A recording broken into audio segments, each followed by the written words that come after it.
Hello दोस्तों, आज हम बात करेंगे यदि किसी व्यक्ति को कैंसर के लिए अगर रेडियोथेरेपी दी जाने वाली है यानी रेडिएशन थेरेपी दी जाने वाली है तो ऐसे व्यक्ति को क्या क्या चीज़ों की सावधानियां रखनी चाहिए, क्या क्या प्रिकॉशंस रखने की आवश्यकता है ताकि रेडियोथेरेपी से रिलेटेड साइड इफेक्ट्स कम हो और कंपेरेटिवली उसका जो ये एक्सपीरियंस है रेडियोथेरेपी का वो उतना ख़राब नहीं हो, क्योंकि ऑब्वियसली ये सारी चीज़ें बहुत टॉक्सिक होती है, बहुत ज़्यादा स्ट्रॉन्ग इसमें रेडिएशन होते हैं और कई बार इसमें सिग्निफिकेंट साइड इफेक्ट्स भी होते हैं। ये साइड इफेक्ट्स और इश्यूज को हमने अलग अलग वीडियोस में डिस्कस किया है। आज हम कुछ इंपॉर्टेंट प्रिकॉशंस पर बात करेंगे ताकि लोगों का एक्सपीरियंस थोड़ा बेटर हो जाए, उनको पहले से पता हो कि उनको क्या क्या करने की आवश्यकता है। टॉपिक पर जाने से पहले जो लोग हमारे चैनल पर नए हैं उन्हें रिक्वेस्ट करूँगा कि चैनल को सब्सक्राइब करें, वीडियोस को लाइक करें, शेयर करें, फॉलो करें, कमेंट करें, पूरा देखें। टॉपिक इंपॉर्टेंट है इसलिए इसे अंत तक देखेगा। चलिए शुरू करते हैं इंपॉर्टेंट वीडियो।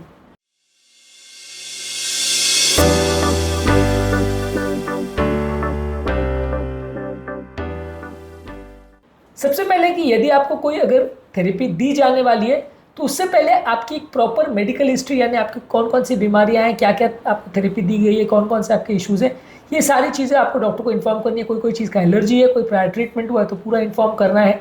इसके अलावा अगर कोई आपको प्री एग्जिस्टिंग मेडिकल कंडीशन है जिसका इस थेरेपी पर सिग्निफिकेंट इफेक्ट हो सकता है तो अपने डॉक्टर को सूचित करिए। ऑब्वियसली पेशेंट को सब कुछ जानना मुश्किल है कि किसका इफेक्ट होगा किसका नहीं, तो जो भी आपका प्रायर मेडिकल हिस्ट्री है, चाहे BP, sugar, cholesterol, heart attack, लकवा, कुछ भी अगर आपको पहले का हुआ हो तो अपने डॉक्टर को इन्फॉर्म करिए। डॉक्टर बाद में डिसाइड करेंगे कि किसका रेलेवेंस है किसका नहीं। आपको प्रॉपर तैयारी करने की ज़रूरत है अपने स्किन केयर के हिसाब से, क्योंकि कई बार रेडिएशन से रिलेटेड स्किन में कुछ साइंस देखने को मिलते हैं। कई लोग को बहुत ज़्यादा सुस्ती और कमजोरी मिलती है और कुछ कई बार सिग्निफिकेंट साइड इफेक्ट्स होते हैं रेडिएशन थेरेपी के बाद। तो इस तरह के साइड इफेक्ट्स के लिए पहले से प्लान करके रखें, मेंटली भी तैयार रहें और इस तरह का साइड इफेक्ट्स होगा इसके लिए थोड़ा सा अगर कुछ प्रिवेंटिव मेजर्स है तो पहले से कर सकते हैं। इसके अलावा खाने पीने में कोशिश करिए कि ज़्यादा न्यूट्रिएंट्स वाले डाइट लीजिए। आप किसी डाइटिशियन को कंसल्ट कर सकते हैं। ज़्यादा vitamin, minerals, proteins, healthy fats, healthy carbohydrate, ये सारी चीज़ों को ज़्यादा लीजिए। ऑयली, स्पाइसी, जंक फूड ये सब चीज़ें मत लीजिए। ये सारी चीज़ों को लेने से आपका कंपेरेटिवली एक्सपीरियंस बेटर रहेगा। आपको सिस्टमिक साइड इफेक्ट्स यानी बॉडी में कंपेरेटिवली साइड इफेक्ट्स कम होंगे। तो आपका प्रॉपर डाइट का भी ध्यान देने की ज़रूरत है। यदि किसी व्यक्ति को रेडिएशन थेरेपी के मल्टीपल सेटिंग्स हो रहे हैं तो ऐसे टाइम खाने पीने का भी विशेष ध्यान रखना ज़रूरी है। इसके अलावा ज़्यादा मात्रा में पानी पीना भी ज़रूरी है, क्योंकि कई लोग को कई बार रेडिएशन थेरेपी के बाद लूज मोशन या डायरिया हो सकते हैं। तो पहले से ही पानी ज़्यादा पी के रखिए, पानी पीना पहले से ही चालू कर दीजिए, क्योंकि अगर आपको रेडियोथेरेपी बाद लूज मोशन चालू हो जाते हैं, बॉडी का ब्लड प्रेशर कम हो जाता है तो प्रॉब्लम्स हो सकती है। इसलिए ज़्यादा मात्रा में पानी पीते रहिए। इसके अलावा आपको जो भी इंस्ट्रक्शंस आपके रेडियोथेरेपिस्ट द्वारा या आपके कैंसर स्पेशलिस्ट द्वारा दिए गए उनको प्रॉपरली फॉलो करिए। कैंसर की थेरेपी देने के पहले और इसके बाद में जो भी वो आपको इंस्ट्रक्शन देते हैं, कई बार उसका कोई ब्रोशर होता है या उसका कोई इंस्ट्रक्शन आपको स्पेशलिस्ट आके बताते हैं, उनका ध्यान रखिए। अलग अलग तरह की थेरेपीज़ में अलग अलग तरह के इंस्ट्रक्शन हो सकते हैं। स्किन केयर का जहाँ तक सवाल है, अपने आप को सन के एक्सपोजर से बचाइए। कोई प्रॉपर क्लोथिंग पहनिए या सनस्क्रीन का प्रयोग करिए। कई बार रेडिएशन थेरेपी के बाद आपको सन बर्न्स होने का चांस ज़्यादा होता है, तो इसमें थोड़ा सा ध्यान रखिए कि आप बहुत ज़्यादा धूप में ना निकले एक बार आपको अगर रेडियोथेरेपी ऑलरेडी दी जा चुकी है तो। इसके अलावा आप थोड़ा सा ध्यान रखिए कि स्किन को प्रॉपर क्लीन रखिए, ड्राई रखिए। बहुत ज़्यादा हार्श सोप्स, लोशंस और केमिकल्स का प्रयोग नहीं करें, क्योंकि इनसे एलर्जी होने की वजह से, रिएक्शन होने की वजह से आपकी स्किन में सिग्निफिकेंट रैशेज या प्रॉब्लम आ सकती है रेडिएशन थेरेपी के बाद। तो बहुत ज़्यादा स्ट्रॉन्ग सोप्स और केमिकल्स का प्रयोग स्किन में मत करिए। जितना लाइट और माइल्ड तरह का सोप और केमिकल हो वो उसी का प्रयोग करिए। परफ्यूम्स वगैरह का प्रयोग मत करिए।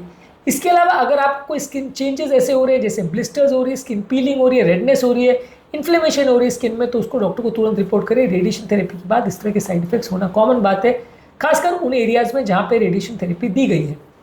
इसके अलावा कोई भी ऐसा टाइट कपड़ा वगैरह मत पहनिए या टाइट मटेरियल मत पहनिए जो कि स्किन को अब्रेड कर सकता है या छील सकता है, क्योंकि इससे साइड इफेक्ट्स हो सकते हैं। इसके अलावा बहुत ज़्यादा गर्म हीटिंग पैड्स या आइस पैक्स का स्किन में प्रयोग न करें। ये सारी चीज़ों में भी स्किन में सिग्निफिकेंट सेंसिटिविटी क्रिएट हो सकती है, स्किन सिग्निफिकेंटली डैमेज हो सकती है, तो इन सभी चीज़ों के प्रयोग से भी बचें। हालांकि ये रेडिएशन थेरेपी देने के बाद कोई भी व्यक्ति में खुद में रेडिएशन आ जाता है वो दूसरे को रेडिएशन ट्रांसमिट करे, ऐसा नहीं होता है। लेकिन फिर भी ऐसा बोला जाता है कि खासकर जिन लोगों को ब्रैकीथेरेपी दी गई है, जिनके अंदर रेडिएशन थेरेपी के कोई नीडल्स या कोई इंस्ट्रूमेंट्स डाले गए हैं, वो लोग को प्रेग्नेंट फीमेल्स और बच्चों से दूर रहने की ज़रूरत है, क्योंकि उनसे रेडिएशन डेफिनेटली ट्रांसमिट हो सकता है। तो वैसे लोग के संपर्क में ना रहें, क्योंकि उनको रेडिएशन से प्रॉब्लम हो सकती है। यदि आपको ब्रैकीथेरेपी खासकर दिया गया है, एक्सटर्नल बीम थेरेपी में ये इतना बड़ा इशू नहीं है, फिर भी थोड़े दिन सावधानी रखें तो ज़्यादा अच्छा है।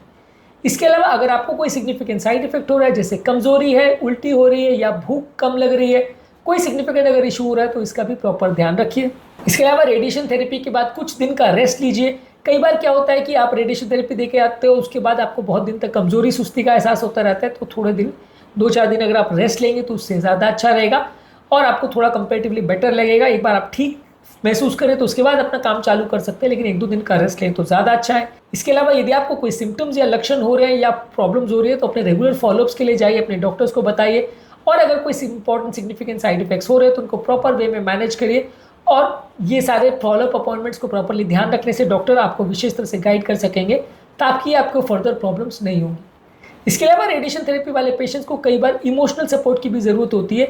कई बार इस तरह के पेशेंट बहुत ज़्यादा एंग्जाइटी और डिप्रेशन में चले जाते हैं, तो अपने जैसे दूसरे पेशेंट्स से बात करने से उन्हें अच्छा लगेगा, साइकेट्रिस्ट से बात करने से उन्हें अच्छा लगेगा, और अगर ज़रूरत है तो डिप्रेशन और एंग्जाइटी की मेडिसिन भी वो ले सकते हैं, इससे भी फ़ायदा हो सकता है। तो कई बार इस तरह के पेशेंट वैसे भी कैंसर की वजह से डिप्रेशन में होते हैं, रेडिएशन थेरेपी और इस तरह की थेरेपीज़ के बाद जब साइड इफेक्ट्स होते हैं तो डिप्रेशन बढ़ जाता है। तो इस एस्पेक्ट को भी इग्नोर ना करें और इसको भी ध्यान दें, इसके लिए भी थेरेपी दें।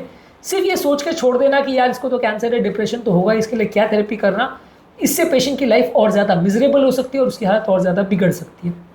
इसके अलावा एक ओपन कम्युनिकेशन रखें जिसमें पेशेंट अपनी प्रॉब्लम्स को, अपने इश्यूज़ को अपने फैमिली, अपने फ्रेंड्स, अपनी हेल्थ केयर टीम के साथ शेयर कर सके।